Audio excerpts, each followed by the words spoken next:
paz do Senhor, meus irmãos. Amém? Todo mundo bem? Glória a Deus. Obrigado, grupo do louvor, por ter nos conduzido nesse momento de adoração. 1 Coríntios capítulo 15, verso 14 diz assim: olha, se Cristo não ressuscitou, é vã a nossa pregação. Se Cristo não ressuscitou, nós nem estamos aqui a fazer nada, mas nós estamos aqui porque Ele vive. Aleluia. Irmãos, vamos partir para a palavra do Senhor. Está a meditar um pouco. Temos tempo hoje, graças a Deus. Queria dar um bem-vindo à família do Johnny, está ali. Seja muito bem-vindos. A Flávia também está aí. Cadê a Flávia? Flávia está ali. O Christian, que Deus abençoe. Um abraço para o pai, para o esposo. Tá bom? Os irmãos que nos visitam lá atrás também. E todos aqueles que estão conosco. Ezequiel capítulo 18. Ezequiel capítulo 18, do verso 1 ao 3. E hoje vamos continuar, né? A gente tinha se proposto no último culto de falar um pouquinho sobre batalha espiritual, sobre luta espiritual, à luz da Bíblia, não é? Eu queria hoje estar lendo esse texto de Ezequiel capítulo 18, do 1 ao 3. Mantenha a sua Bíblia aberta em Ezequiel capítulo 18, porque nós vamos escorrer todo o capítulo 18, ok? Veio a minha palavra do Senhor dizendo: que tendes vós que acerca da terra de Israel proferis este provérbio, dizendo: os pais comeram as uvas verdes e os dentes dos filhos é que se estragaram.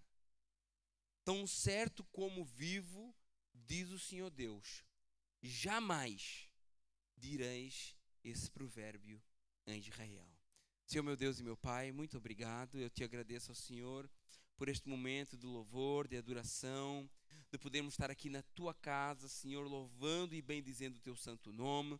Pai, nesse momento que a tua palavra vai ser pregada sobre esse assunto tão importante, que tem causado tanta dúvida, tem causado tanta inquietude dentro do povo de Deus, que o Senhor possa trazer clareza à luz da tua palavra, Senhor. Nós repreendemos todo o espírito contrário, todo o ladrão da palavra, tudo aquilo que vem ao Pai para atrapalhar o curso dessa ministração, e que nosso coração possa estar aberto para entender as verdades preciosas do Senhor para as nossas vidas. Eu te peço e já te agradeço em nome de Jesus. Amém. Irmãos, podem sentar. Aleluia. Estava atenção hoje, não que vocês não costumem estar com atenção, mas uma especial atenção hoje, porque vamos falar sobre um assunto que causa muita dúvida no meio cristão, né? O Senhor me deu uma palavra dentro deste assunto que eu vou ter que continuar para o próximo culto, porque não vai dar para esgotar esse assunto hoje. E muita gente se pergunta, né, a respeito das maldições hereditárias. Eu recebi várias indagações esta semana, depois do culto, no último culto, algumas também.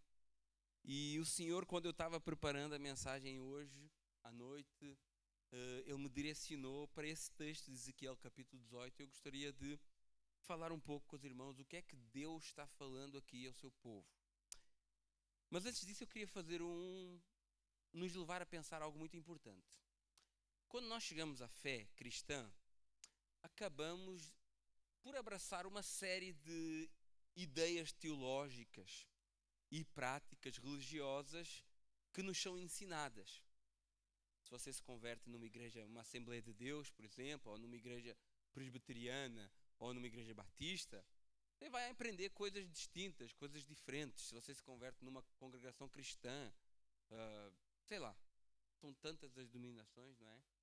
E quando nós viemos para a fé, a gente acaba abraçando uma série de coisas, né, que nos são ensinadas, às vezes até mesmo durante o nosso discipulado do batismo, não é?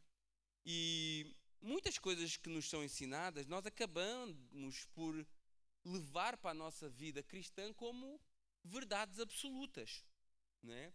Recebemos no início da nossa caminhada sem sequer questionarmos, porque nós não sabíamos nada. A gente chega e em terra de cego quem tem o olho é rei, né? Já ouviram esse ditado, né? E a gente acaba abraçando uma série de coisas que vêm no pacote da denominação onde nós recebemos o Evangelho, onde nós recebemos essa verdade, sem questionar. E tudo isso vai depender, como eu falei, da igreja onde a gente começa a nossa caminhada de fé. Por exemplo, existem igrejas que ensinam a prática de ungir objetos, né? Então a bateria foi ungida, a guitarra foi ungida, o altar foi ungido, né? Existem igrejas que acreditam nisso, né? Ungem pessoas com óleo para separação para ministério, né? Quando a pessoa é separada para diácono, para pastor, derrama óleo em cima da cabeça das pessoas, né? E existem igrejas que praticam esse tipo de coisas, né? Sobem um monte para queimar pedidos de oração, né? Alguém já ouviu essa, né? O pedido de oração que está num vaso ou que está em algum lugar e que depois sobe no monte para queimar e enterrar aqueles pedidos.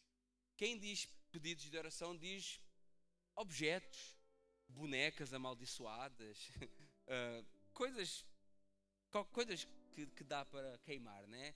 O pão da ceia, por exemplo, né? Porque o pão da ceia, depois que acaba a ceia, tem que separar, ninguém pode tocar, ninguém pode mexer, e depois tem que subir no monte, queimar, enterrar, todo esse tipo de coisas que a gente acaba aprendendo em algumas denominações cristãs. Danças durante o culto, né? Coreografias durante o culto, né? Tudo coisas que, quando a gente vai ver no culto público, não tem nenhum fundamento bíblico. Outra coisa interessante é os hinos da harpa também. Existem pessoas que, se não tiverem hino da harpa, nem é culto, né? E eu amo hinos da harpa. Nós na sexta-feira estávamos lá na célula, né, Fernando? E a gente começou ali a cantar ainda. Eu gosto dos hinos da harpa, mas tem pessoas que idolatram a harpa cristã, talvez porque a harpa cristã às vezes estava dentro da Bíblia. Se calhar pensam que aquilo é cânon bíblico também. Pensam que a harpa também é inspirada como o resto da Bíblia. Não sei se é por isso. Mas existem pessoas que idolatram a harpa cristã também. E eu não estou dizendo que... Não estou contra os hinos da harpa. Eu até acho que a gente devia pelo menos uma vez pelo menos um hino da harpa por culto. Mas existem pessoas que assim, se o culto não começa com 3 hinos da harpa, não é culto. Está incompleto, né? São coisas que... hábitos e práticas que a gente vai absorvendo ao longo da nossa caminhada cristã. Isso acontece também com algumas frases que nós dizemos. Por exemplo, a Bíblia diz que não cai a folha de uma árvore se Deus não permitir. Mas e se eu lhe disser que a Bíblia não diz isso, né? A Bíblia diz algo parecido, mas ela não diz isso.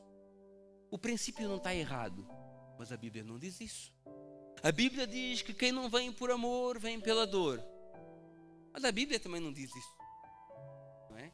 E nós adotamos essas frases, quase nós canonizamos essas frases. Não se toca no ungido do Senhor. Ou seja, o pastor não pode ser questionado.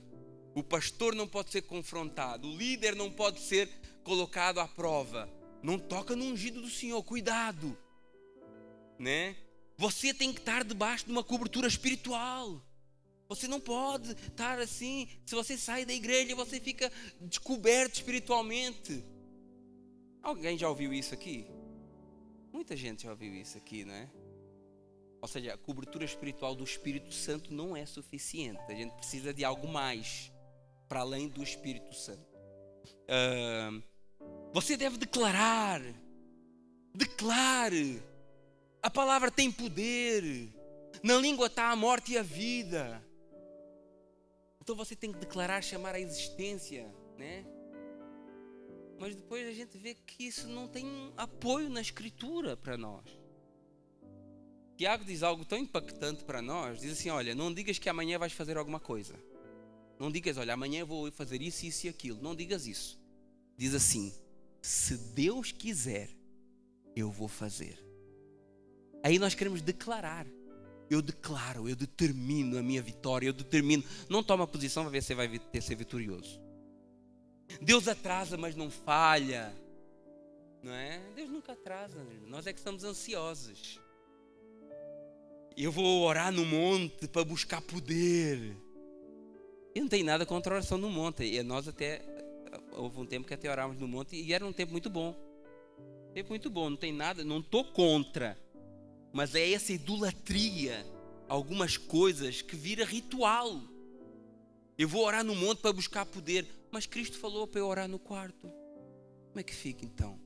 No quarto não tem poder, no monte tem. No monte tem e no quarto também. Onde o joelho se dobra tem poder. Entendeu? Então nós vemos que existem vários ensinos que são acrescentados à nossa fé e que alguns desses ensinos nada têm a ver com a Escritura Sagrada. E quando se trata de batalha espiritual, o mesmo acontece. Nós falámos um pouquinho sobre isso a semana passada. Orações específicas de quebra de maldição, rituais que têm que ser cumpridos, culto específico para libertação, campanhas de libertação, né? Na semana passada falámos sobre aqueles 2 livros que foram muito famosos, um na década de 90 e outro na década de 70, né? O Ele Veio para Libertar os Cativos e o Porcos na Sala, né? Livros que viraram autênticos manuais de libertação, seguidos pelas igrejas. E um dos maiores desafios que nós temos na nossa vida é dar a oportunidade de aprender algo novo. Que na realidade nem é algo novo, mas é algo diferente daquilo que eu aprendi lá atrás.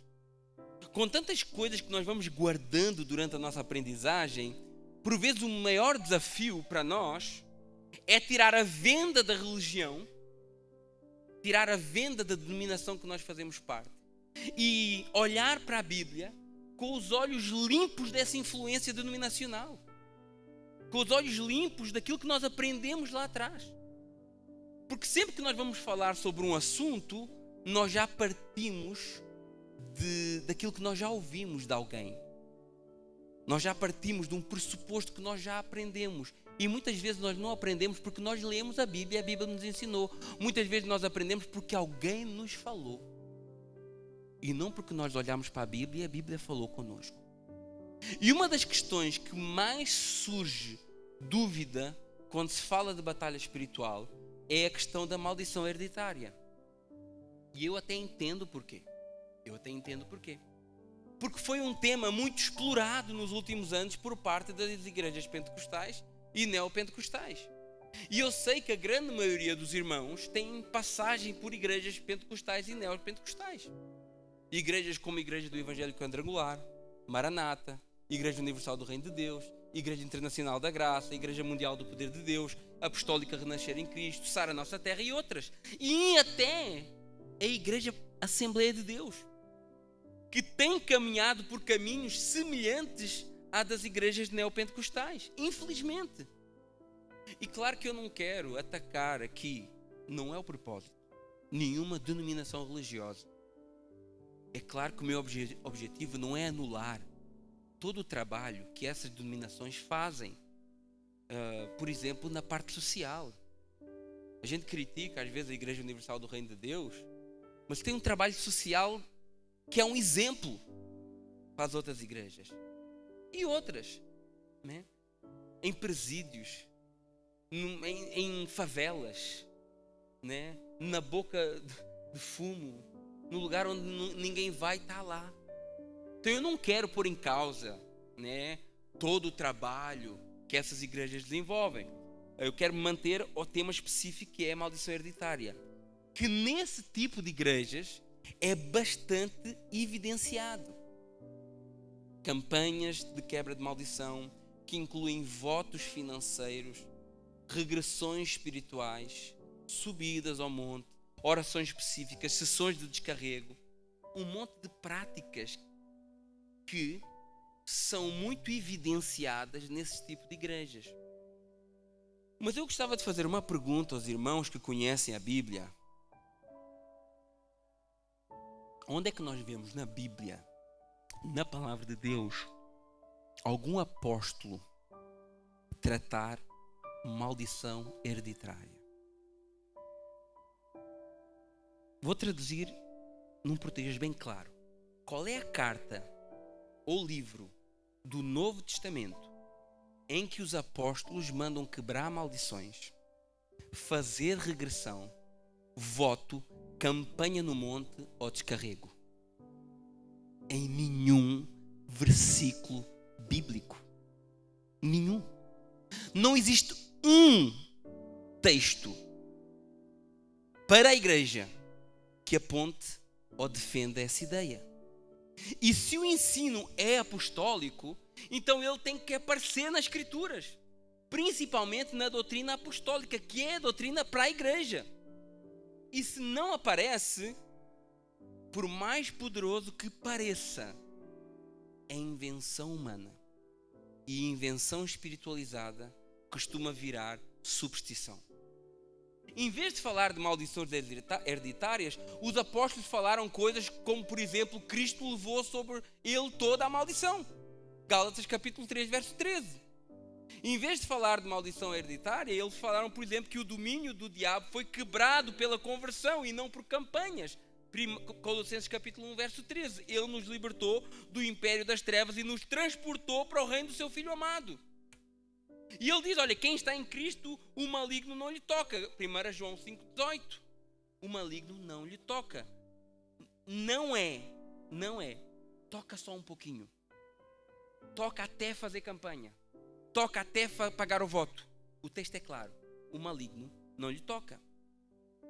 A cura de padrões familiares não vem por rituais, mas por transformação da mente.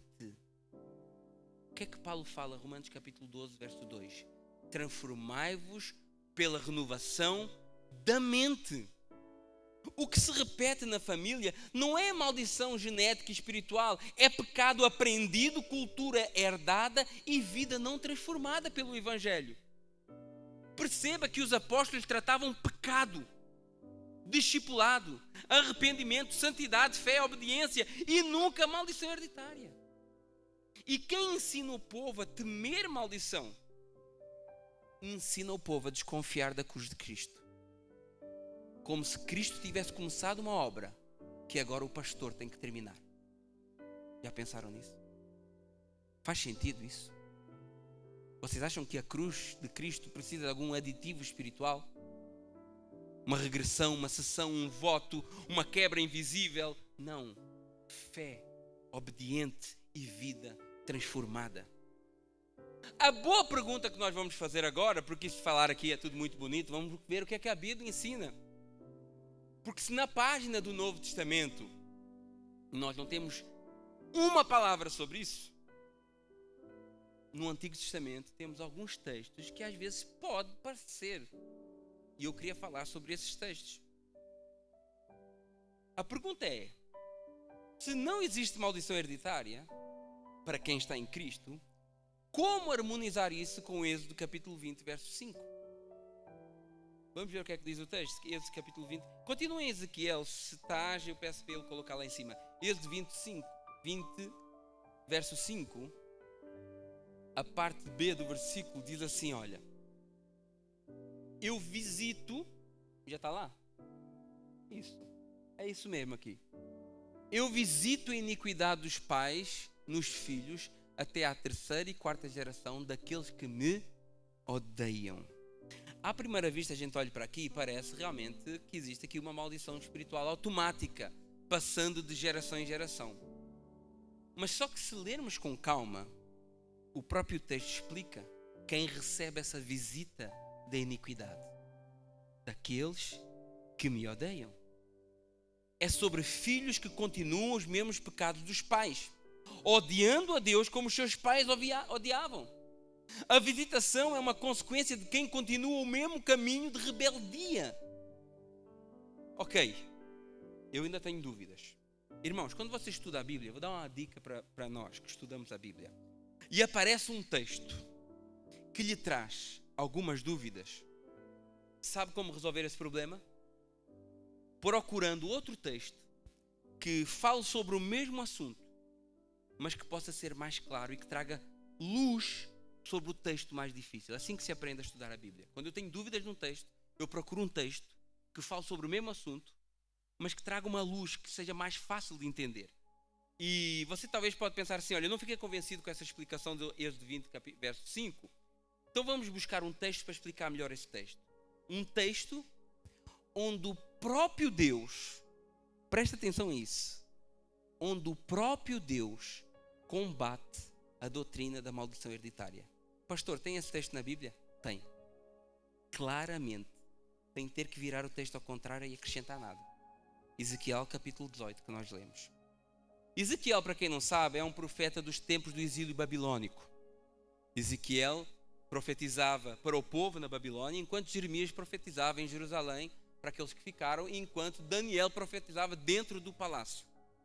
E Ezequiel pregava para um povo comum, o povo que estava ali nas muralhas da cidade, à beira do rio, e Deus repreende esse povo em Ezequiel capítulo 18. O texto que nós lemos no verso 1, olha o que é que o Senhor diz. Vem a minha palavra do Senhor dizendo que tendes vós que acerca da terra de Israel preferis esse provérbio, dizendo, os pais comeram as uvas verdes e os dentes dos filhos é que ficaram estragados. Tão certo como eu vivo, diz o Senhor, que jamais vocês vão pensar isso. Jamais vocês vão dizer esse provérbio em Israel. Reparem que o próprio Deus está combatendo a ideia da maldição hereditária. Deus está brigando com uma crença popular. O texto está falando assim, olha, vocês têm essa crença, vocês têm esse provérbio, né, que quer dizer, os pais comem as uvas, mas os filhos que estragam os dentes. E Deus responde, olha, nunca mais digam isso. Por outras palavras, é como se o Senhor estivesse dizendo, olha, parem de culpar os pecados, né, os vossos pecados, colocá-los na conta dos vossos pais. Para de usar o pecado dos vossos pais para esconder o vosso próprio pecado. Porque o povo acreditava que o sofrimento de uma geração era causado automaticamente pelos pecados da geração anterior. E isso é exatamente a crença popular da maldição hereditária. E Deus diz, olha, para de falar isso aí. Tão certo como diz o Senhor, abula essa ideia aí da tua cabeça. O que é que estava acontecendo? Israel estava sofrendo juízo por causa da sua própria idolatria e queria colocar a culpa nos seus pais. Não, nós estamos sofrendo porque os nossos antepassados pecaram muito. Era a desculpa espiritual perfeita. Não somos responsáveis, somos vítimas da nossa herança. Somos vítimas daquilo que herdamos dos nossos pais. E Deus fala com o povo, olha, acaba com essa crendice popular. Agora repara bem o que é que Deus diz. Deus não só proíbe o povo de falar isso, como Ele explica como é que funciona essa questão, né? Quem paga por pecado de quem, por maldição de quem? E Ele continua no verso 4 de Ezequiel capítulo 18, coloca aí, por favor. Eis que todas as almas são minhas, como a alma do Pai, também a alma do Filho é minha. A alma que pecar, essa morrerá. Deus está deixando bem claro que cada um será responsabilizado pelos seus pecados, pelas suas ações. Irmão, não tem desculpa. Vira crente. Toma uma posição em Cristo, obedeça à palavra de Deus. Vamos deixar de desculpas para a nossa falta de compromisso com Deus. Aquele povo era idólatra e continuava sendo idólatra. Vocês acham que o cativeiro babilônico resolveu alguma coisa a larga escala para Israel? Depois dos 70 anos profetizados pelo profeta Jeremias, vocês sabem qual é a porcentagem do povo judeu que volta para Jerusalém? Menos de 10% do povo. Porque o povo amava a idolatria. O problema não era os pais, o problema era eles mesmo, que quando eles tiveram a oportunidade para voltar para a sua terra, para voltar para o seu Deus, para voltar para o templo, para voltar para as práticas de adoração ao seu Deus, eles decidiram, não, eu prefiro os deuses da Babilônia. Menos de 10% voltaram para casa. Mas eles estavam a colocar, não, nós estamos a sofrer porque os nossos pais pecaram. Por conta do pecado deles, nós estamos agora a passar por todas essas coisas, né? E Deus repreende o povo. Vocês sofrem por vossos próprios pecados. Não venham colocar a culpa nos outros. E olha como Deus deixa isso claro, como cristal. Deus agora, no seguimento do texto, ele vai apresentar 3 gerações. Diz em Ezequiel capítulo 18. Isso é intencional de Deus. Ele faz tipo uma parábola familiar, mostrando pai, filho e neto, para derrubar de uma vez por todas essa ideia de maldição hereditária automática. E ele começa falando num homem, o pai, Ezequiel capítulo 18, verso 5. E ele diz assim, olha: sendo, pois, o homem justo e fazendo justiça, fazendo juízo e justiça, e ele vai descrever o que é que são esses atos de justiça, a partir do 6, não comendo carne sacrificada dos altos, nem levantando os olhos para os ídolos na casa de Israel, nem contaminando a mulher do seu próximo, nem se chegando à mulher na sua menstruação, não oprimindo a ninguém, tornando ao devedor coisa penhorada, não roubando, dando o seu pão ao faminto, cobrindo ao nu com vestes, dando o seu dinheiro, pedindo juros, não recebendo juros, desviando a sua mão da injustiça, fazendo verdadeiro juízo entre homem e homem, andando nos meus estatutos, guardando os meus juízos, procedendo retamente. Claro que estamos a falar aqui no homem que está debaixo da lei, né? Tem aqui coisas que diz respeito à lei de Moisés. E Deus está a dizer, olha, se o homem for justo, e andar nesses caminhos, que era o caminho dos estatutos de Deus, né? Verso 9 diz, o tal justo certamente viverá, diz o Senhor Deus. Só que ele depois fala que esse homem teve um filho. Esse homem justo, que praticou tudo aquilo que a palavra do Senhor ensina, teve um filho. Verso 10. Mas se ele gerar um filho ladrão, derramador de sangue, que fizer seu irmão qualquer dessas coisas, não cumprir todos aqueles deveres, mas antes comer, sacrificar, aí ele vai repetir todos os pecados que o pai desse homem não fez, mas este agora vai fazer. Este agora é ladrão. O pai dele era bom, o pai dele era justo, mas este aqui não andou no caminho do pai. Esse aqui se desviou, fez tudo o que era errado. E no verso 3 diz assim, olha, esse filho ladrão, porventura vai viver? Não viverá. De todas essas abominações ele será morto e o seu sangue será sobre ele. Então nós temos um pai justo e temos um filho ímpio, que andou em tudo que era contrário à palavra do Senhor. Só que esse filho ímpio tem um outro filho. Verso 14. Eis que ele, o filho ímpio, gerar um filho que veja todos os pecados que o seu pai fez e vendo-os não cometer as coisas semelhantes. Olha a chave aqui. Decisão, posicionamento, escolha, alinhamento com Deus. Ele viu o caminho do seu pai e pensou, eu não quero isso para a minha vida. Vou dar um exemplo hipotético. Ai, pastor, na minha família são todos divorciados. Eu acho que há aqui uma maldição na minha família. Pois é, mas todos se casaram em julgo desigual. Não se guardaram para o casamento. Não colocaram Jesus como o centro do seu casamento. Não buscaram direção de Deus. Foram atrás do seu coração, que é enganoso. E depois a culpa é da maldição. Quer continuar assim? É só seguir o exemplo e vai ver onde é que vai parar. Mas se você tomar um posicionamento em Cristo, isso acaba na hora. Quer outro exemplo? Pastor, o avô dele tinha problemas com álcool, o pai tinha problemas com álcool e agora o filho continua tendo problemas com álcool.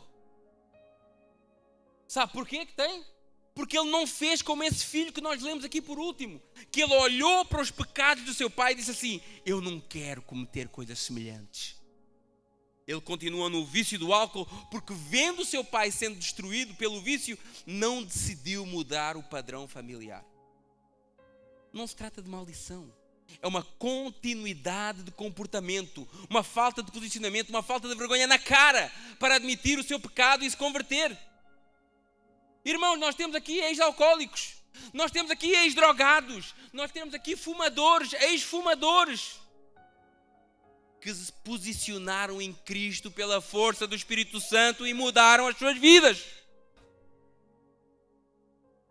Vamos voltar ao texto. Então nós temos um homem justo, um filho ímpio, e depois temos o neto, né, que decide não continuar nos mesmos erros do seu pai. Olha o que é que esse neto foi uma bênção. Diz lá dele a partir do verso 14. Eis que ele, o filho ímpio, gerou um filho. Esse filho olhou para o seu pai e disse: eu não quero isso para a minha vida. Não comeu carne sacrificada nos altos, não levantou os olhos para os ídolos da casa de Israel, não se contaminou com a mulher do próximo, não oprimiu ninguém. E vai até ao verso 17, falando daquelas práticas que ele não fez, que eram práticas de pecado. O tal, esse último que era justo, não morrerá pela iniquidade do seu pai, mas certamente viverá. Então nós temos um homem justo, um filho ímpio e um neto que decide não continuar nos mesmos erros do seu pai. E o verso 18 diz assim: quanto ao seu pai, o ímpio, que praticou extrusão, que roubou bens do próximo, que fez o que não era bom por meio do seu povo, eis que ele morrerá por causa da sua iniquidade. Esse ímpio aqui, ele não pode se queixar de ninguém, porque ele vai morrer por causa da sua iniquidade. Ai, mas o ambiente familiar não era bom. Ai, mas foi criado lá na favela, no meio do tráfico. Ai, mas o pai não foi um bom pai. Nada disso servirá de desculpa. Não existe transferência de culpa diante de Deus. O que existe é falta de posicionamento em Cristo Jesus.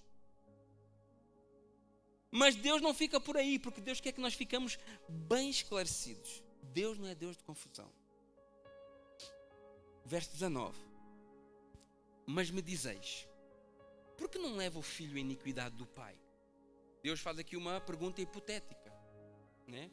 Talvez alguém ouvindo falando do profeta Ezequiel possa ter perguntado: olha, se o pai dele foi tão ruim, por que é que ele não paga pelas falhas do seu pai?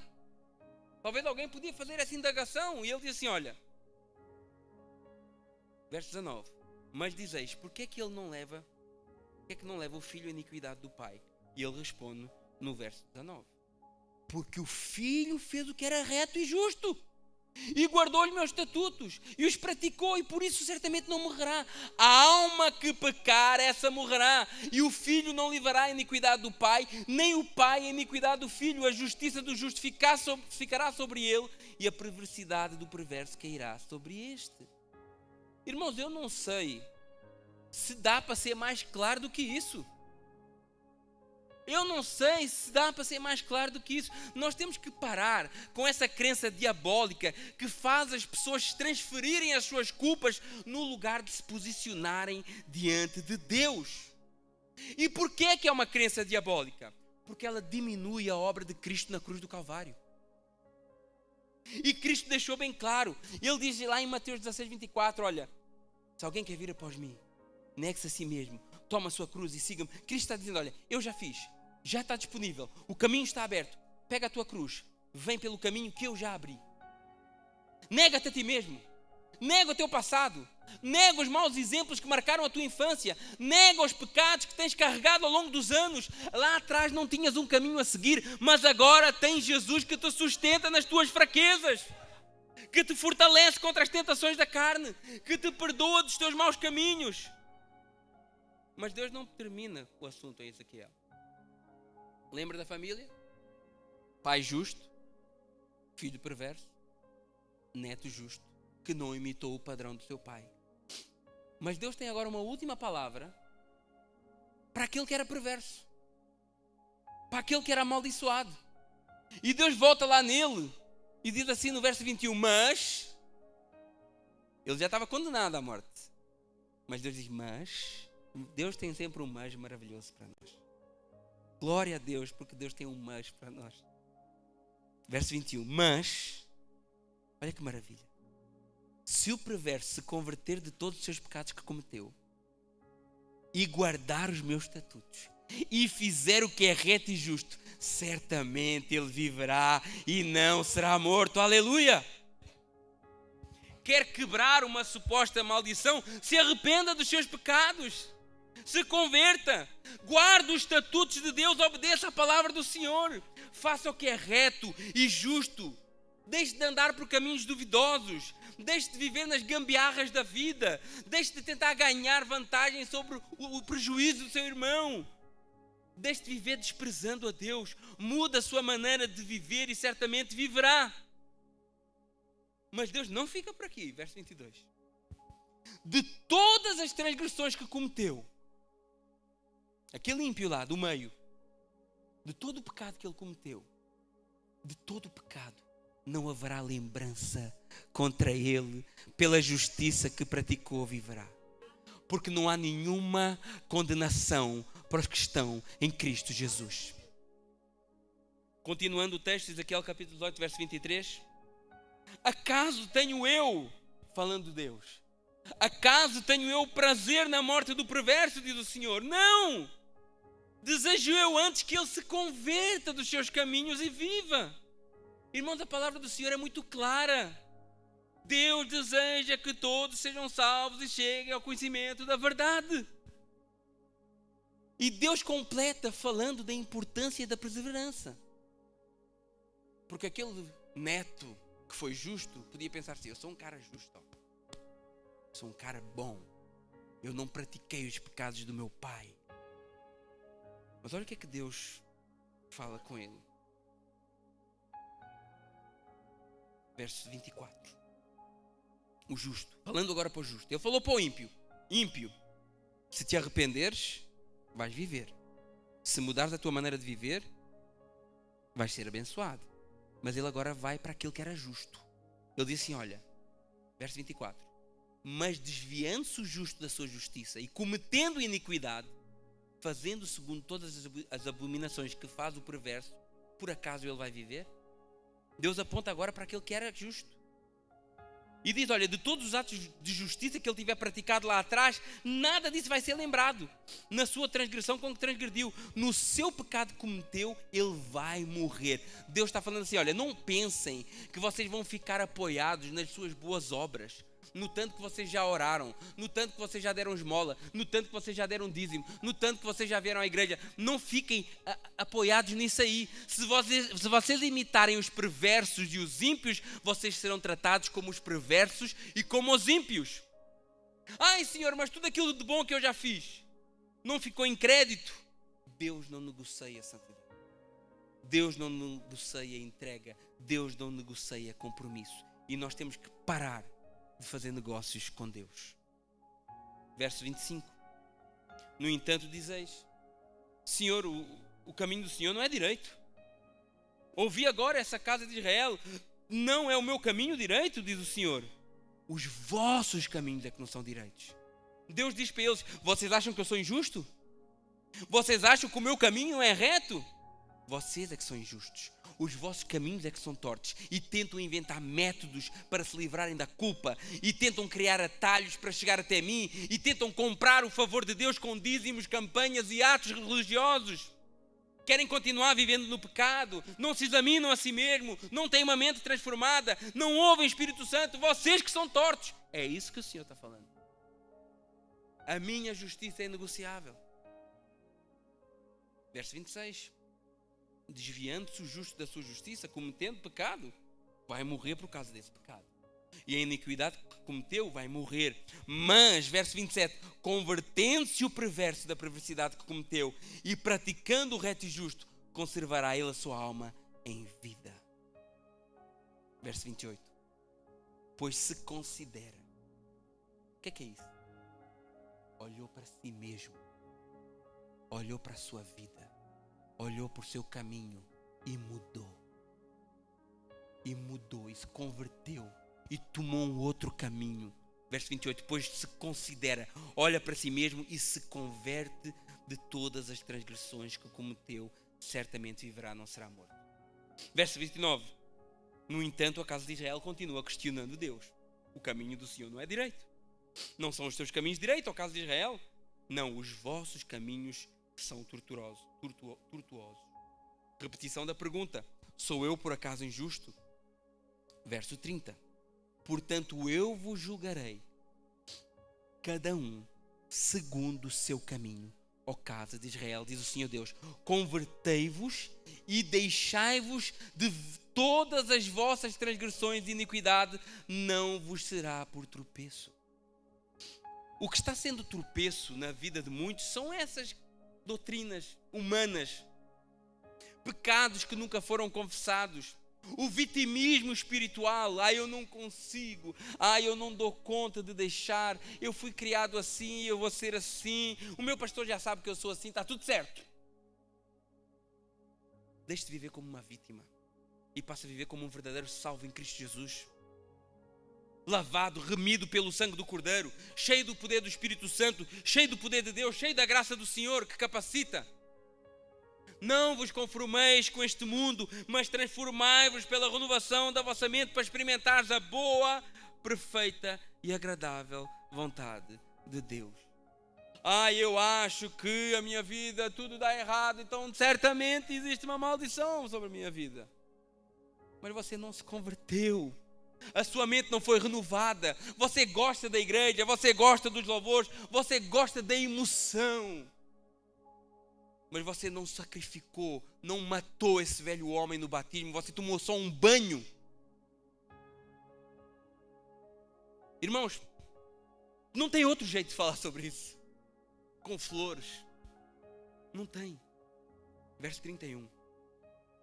Lançai de vós todas as vossas transgressões com que transgredistes e criai em vós um novo espírito, um novo coração. Pois porque morrereis, ó casa de Israel, porque eu não tenho prazer na morte do Senhor, diz o Senhor Deus, portanto convertei-vos e vivei. Aleluia, glória a Deus, glória ao Senhor. O próprio Deus foi o primeiro a combater essa ideia popular de que as maldições passavam de pais para filhos. Lembrem-se o princípio que nós falámos lá atrás? Textos mais claros trazem luz a textos mais difíceis. Se nós interpretarmos Êxodo capítulo 20, verso 5, como uma maldição hereditária automática, nós caímos em contradição com o próprio Deus em Êxodo capítulo 18. Pastor, então qual que é a harmonização bíblica correta? A harmonização bíblica é que Êxodo 20, verso 5 não está falando de maldição hereditária. Está falando de consequências de pecado repetido. Como ele termina o verso 5. Se o pai vive em idolatria, o filho aprende e imita também o padrão de pecado. E esse filho sofre as mesmas consequências. Por quê? Porque continua odiando a Deus como pai. Assim como o próprio texto diz, a terceira, quarta geração daqueles que me odeiam. Hereditariedade não é a maldição, é a continuação do pecado que passa de pai para filho. Não é maldição espiritual, é padrão de vida, cultura, exemplo e pecado aprendido. Pensa assim, se um pai é violento, o filho certamente pode e tem mais inclinação para ser uma pessoa violenta. Se o pai é idólatra, certamente o filho pode imitar a idolatria do seu pai. Mas se o pai for fiel a Deus, o filho também pode aprender fidelidade. Não é por isso que nós ensinamos as nossas crianças no caminho, para que eles nos vejam andar no caminho e lá na frente repliquem esse caminho nas suas vidas? Então, discipulado negativo também existe. Discipulado negativo também existe. Onde há arrependimento e fé, não há maldição. Onde há repetição de pecado, há consequência. Agora, há um detalhe gigantesco nesse texto de Êxodo capítulo 20, que muitos ignoram. O mesmo texto, coloca aí o verso 5, a segunda parte de Êxodo 20. Pois visito a iniquidade dos pais aos filhos, até a terceira, quarta geração daqueles que me odeiam. Verso 6. Mas faço misericórdia até 1000 gerações daqueles que me amam e guardam os meus mandamentos. Irmãos, pense comigo. Se considerarmos que o verso 5 fala de maldição hereditária, então temos que considerar que o verso 6 fala de salvação hereditária. Já pensou nisso? Mas não é isso que Deus está a querer falar no texto, meus irmãos. Perceba que existe uma desproporção. Você já viu que há uma grande desproporção? 4 gerações contra 1000 gerações. Desde que o mundo existe não passaram 100 gerações. Já pensou nisso? Mas Deus está falando aqui, está usando uma hipérbole, um exagero da realidade. Ele está colocando algo desproporcional. Percebemos que Deus não está focado em demonstrar a sua ira através de gerações. O foco de Deus não é esse no texto, e nós temos que ler a Bíblia como um todo. E a Bíblia explica a própria Bíblia. Eu não posso parar no verso 5 e criar uma doutrina nesse verso. Está vendo, irmãos? Deus vai castigar a tua descendência pelo pacto que o teu pai fez lá no centro de Macumba. O vício do teu pai é a causa que tu hoje estás viciado também. E Cristo não chega para resolver isso. Não é isso que Deus está ensinando aqui. Essa desproporção dos 4 gerações contra 1000 é intencional de Deus. O que Deus está dizendo aqui é que a minha misericórdia é infinitamente maior do que o juízo. É isso que Deus está dizendo. Tiago reforça essa ideia em Tiago capítulo 2, verso 13. A misericórdia triunfa sobre o juízo. Ele não diz apenas que Deus tem misericórdia, mas que vence, e supera e triunfa sobre o juízo. Deus se deleita mais em misericórdia do que em juízo. Miqueias capítulo 7, verso 18. Quem é Deus como tu, que perdoa a maldade? Não retém a sua ira para sempre, mas tem prazer na misericórdia. Deus não tem prazer em julgar o seu povo, Ele tem prazer em perdoar o seu povo. Por isso que Ele enviou o seu Filho ao mundo. E Ele diz assim: filhinhos, olha, eu digo essas coisas todas, vocês não pequem. Não pequem. Mas se pecarem, aleluia, se vocês pecarem, nós temos um advogado diante de Deus, Jesus Cristo o justo. Deus tem muito mais prazer na misericórdia do que no juízo. É isso que Deus está ensinando. 4 gerações contra 1000 é Deus dizendo: a minha misericórdia é infinitamente maior do que o meu juízo. 4 gerações contra 1000 é Deus dizendo: o amor dele é mais forte do que qualquer ciclo de pecado. Porque Deus amou o mundo de tal maneira que deu o seu Filho unigênito, para que todo aquele que nele crê não pereça, mas tenha vida eterna. Vida! Não é meia vida. Não é cambaleando. Não é se arrastando. Mas é vida plena, abundante. É um rio de água viva que sai da nossa vida. Não é, ai, coitadinha, não sei. Ai, irmão, está tudo bem. Ai. Você não é crente. Você não é crente. Nós temos momentos de fraqueza. Nós temos momentos, às vezes, de dor. Mas a nossa vida não é toda assim. São momentos. Até nós ouvirmos o Espírito Santo dizer: minha filha, meu filho, eu te amo. Eu te resgatei. Eu te salvei. Eu tenho um plano eterno para a tua vida. Mas há às vezes que a gente esquece disso. E está tudo bem, nós somos seres humanos. Está tudo bem. Mas eu não posso me esquecer disso sempre, senão eu estou desprezando o Espírito Santo que trabalha na minha vida. Jesus é o antídoto perfeito para qualquer tipo de pecado. Olha o texto de Colossenses capítulo 2, 13 a 15. Colossenses capítulo 2, 13 a 15. E vós outros, que estáveis mortos pelas vossas transgressões, pela incircuncisão da vossa carne, vos deu vida juntamente com Ele, perdoando todos os vossos delitos, cancelando o escrito de dívida que era contra nós, que constava em ordenanças, em rituais. Mas as pessoas querem voltar para o ritual. Mas Cristo cancelou os rituais que nos eram prejudiciais, removeu-os inteiramente, cravando-os na cruz do Calvário e despojando os principados e as potestades, a expôs ao desprezo, triunfando sobre eles na cruz do Calvário.